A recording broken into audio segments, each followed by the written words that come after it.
5 minute दूंगा आपके में, और 5 मिनट में बस 5 कार्बोहाइड्रेट को खत्म करूंगा।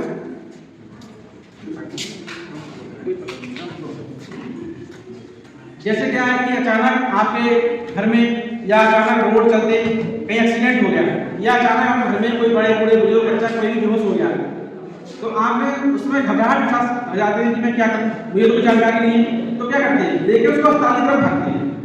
हम अस्पताल की तरफ भागते हैं, जब तक अस्पताल पहुंचते हैं तब तक में देर हो चुकी होती है। तो जैसे घर में अचानक कोई बेहोश हुआ, तो सबसे पहले हमें उसको देखना होता है कि जहाँ भी है जो भी है, माता पिता बच्चा कोई भी है, तो जहाँ भी गिर रहा है तो उसको में हाथ समझते हैं जमीन है तो जमीन पे उसको लिटा दें। ये नहीं कि गद्दा बिस्तर ढूंढ रहे हैं, नहीं, फटाफट उसको वहीं पे लिटा दें। ये मैं घर की बात बता रहा हूँ। जैसे घर में कुछ गिर गया है तो जो भी गद्दा बिस्तर की जरूरत नहीं है, जमीन पे लिटा देते हैं, जमीन हार्ड होती है। और उसको देखिए, मैंने घर से उंगली लगा के देख लिया कि सांस आ रही है नहीं आ रही। सांस आ रही है तो बहुत बेस्ट है। फिर हमें ये देखना है कि कहीं ऐसा नहीं इसके मुंह में कुछ फंस गया है। अगर आपने देखा कि सांस नहीं आ रही, उंगली लगा के देखा, सीने से देखना कि सीना उठ रहा है नहीं उठ रहा है, नहीं उठ रहा है तो हमें वेट नहीं करना है बहुत देर तक। अगर सांस नहीं आ रही है तो हमें उसकी थोड़ी सी गर्दन जो है ढील कर देंगे। गर्दन जैसे बच्चे की है ना, ऐसे हमने कर दिया तो ये ट्रेकिया जो सांस की नली होती है ये सीध में आ जाएगी। फिर जब हमने देखा सांस आ रही है, इसको हमें क्या करना है, अब सांस नहीं आएगी इसका मतलब कहीं और ऑक्सीजन नहीं पहुंच पाएगी। हमें शरीर के सारे अंगों में ऑक्सीजन की जरूरत होती है। तो हमें सबसे पहले बिना वेट किए हुए फटाफट जो हम बता रहे हैं समय लगता है, बस 3 सेकंड में 30 सेकंड में काम करना होता है। फटाफट देखा और तुरंत शुरू हो गए। हमें उसको सीपीआर करना होता है। सीपीआर का मतलब होता है कार्डियोपल्मोनरी रिससिटेशन। जो हमारा हार्ट रुक चुका है और जो हमारे लंग्स ने काम करना बंद किया है उसको दोबारा स्टार्ट करना है, जिससे कि हमारे फेफड़ों में जो सप्लाई है ऑक्सीजन की, जो हम कंप्रेस करेंगे, जब हम सांस लेते हैं और छोड़ते हैं तो क्या होता है, कार्बन डाइऑक्साइड को छोड़ते हैं, ऑक्सीजन अंदर जाती है। जब हम सीधा करना बंद हो गया, सांस लेना बंद कर देते हैं, क्या जा रहा है, ऑक्सीजन नहीं जा रही है ना, फेफड़ों से कार्बन डाइऑक्साइड बाहर निकल रही है। अगर हम उसको हाथ से कृत्रिम से दबाएंगे तो जब दबेगा तो कार्बन डाइऑक्साइड बाहर जाएगी। जो भी वातावरण में इन्वायरमेंटल ऑक्सीजन है जो 21% रहती है वो कम से कम शरीर में हमारे पहुंचेगी। तो इसको हम सीपीआर के जरिए पहुंचा सकते हैं जब तक कि कोई सुविधा उपलब्ध ना हो। और उसके जैसे हम घर में अकेले हैं तो अलग कंडीशन है, और 2 लोग हैं तो अलग कंडीशन होती है। कोई भी एडल्ट है या बच्चा है तो जितनी बार हम सांस लेते हैं, मिनिमम जो है एडल्ट जो है 12 से 16 बार सांस लेता है।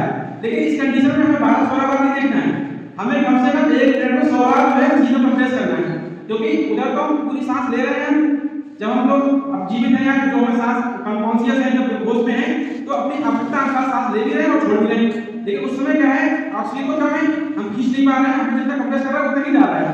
तो उसके लिए जो है उस समय हम किस तरह से समय को बचा सकते हैं, उसी समय बात करते करते किसी और को बोल दें कि भैया किसी को कॉल कर लीजिए, एम्बुलेंस बुला लीजिए ऑक्सीजन के लिए। तो जब तक हमारे पास सुविधा नहीं है उस समय के लिए हमें क्या करना है ये मैं आपको बताता हूँ। जैसे अचानक कोई बेहोश हो गया घर पे और कोई चाय पी रहा है या खाना खा रहा है, अब वो खाना खाते खाते इतना बेहोश हो गया कि वो उठ नहीं पा रहा, इसका मतलब उसके गले में फंस गया। तो हमें फटाफट से उसको देखना कि गले में फंस गया, मुंह खोला, देखा चावल वाला उसको निकाल दिया और उसको देखा कि सांस तो आई नहीं इसको, तो हम सीपीआर करेंगे उसका। जब सांस रुक गई किसी वजह से, कई बार आप देखते हैं घरों में बच्चे छोटे होते हैं उनकी सांस रुक जाती है, तो डॉक्टर बताते हैं कि लोग घर से भागते हैं, मानो बड़ा देर हो सांस लेने में।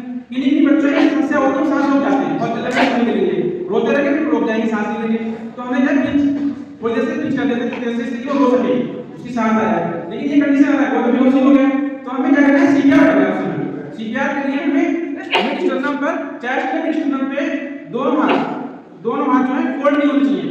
एक हाथ से दूसरे हाथ को सपोर्ट देकर ऐसे उंगलियों को बांध देंगे दूसरे में। इस तरह से हमने सीने से बीच में रखा, ठीक है।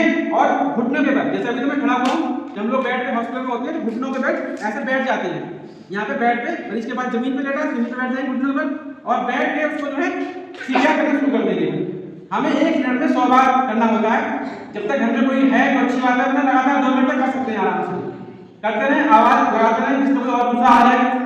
अगर दूसरा कोई अवेलेबल है और हमारे पास ऑक्सीजन नहीं है तो हमें बस 30 बार ही करना है। 30 बार करना है। जैसे आपने देखा होगा पिक्चर्स वगैरह में दिखाते हैं मूवी में कि ऐसे ओठ हमने खोला, नाक बंद की और मुंह से जो है माउथ टू माउथ ब्रीथिंग देते हैं, जिससे कि हमारी भी ऑक्सीजन उसके अंदर पहुंच जाए।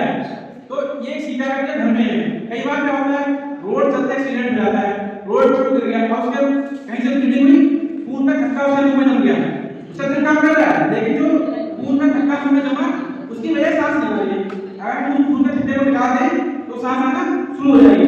तो रोड पे अक्सर यही देखना है एक्सीडेंट के केस में कि ये जो गिरा है तो पहले उसको सीधा कर देते हैं कि सांस आ रही है, नहीं देखिए सांस आ रही नहीं आ रही, आ रही तो अच्छी बात है, उसको जो बच्ची जरूरत है कि कॉल कर दिया पुलिस के चला जाएगा लेके। लेकिन तेरा सांस नहीं आ रही है तो पहले हमें उसी गर्दन सीधी करनी है, मुंह में खुला के देखना है कि ऐसा तो नहीं कुछ ब्लड वगैरह जमा हो गया, कि सांस अंदर जा ही नहीं रही है, सांस रुक गई है, तो हमें सांस करना है और उसको जो है लेकिन अगर सांस नहीं आ रही है तो हम जो है सीधा स्टार्ट करेंगे और 1 मिनट में 100 बार करना है। अगर हम अकेले हैं भाई सेम प्रोसेस है, अकेले हैं तो करते रहें और दूसरे को आवाज लगाते हुए निकलेगा बोल रहे कोई तो उसका आवाज लगा देंगे, एम्बुलेंस को फोन कर दो या फिर हमारा, क्योंकि हमारे हिंदुस्तान में माउथ टू माउथ ब्रीथिंग बहुत मुश्किल है, इतना आसान नहीं है, कोई करना ही चाहेगा। अब किसी मुंह से ब्लड निकलता है कौन दूसरा करेगा, गलत कह रहा हूं मैं? तो कोशिश करें कि हम ना सीधा स्टार्ट करें, जिससे क्या है ब्लड सर्कुलेट होता रहेगा, उसके माध्यम से ऑक्सीजन भी अंदर पहुंचती रहेगी। ये सीधा का तरीका है जिससे हम कभी न कभी अगर 100 ब्रीथिंग केस देखेंगे तो 10 जाने तो बता ही सकते हैं। अगर बहुत ज्यादा डिले हो गया वो अलग चीज है, वरना हमने 10 जान बचाने का कई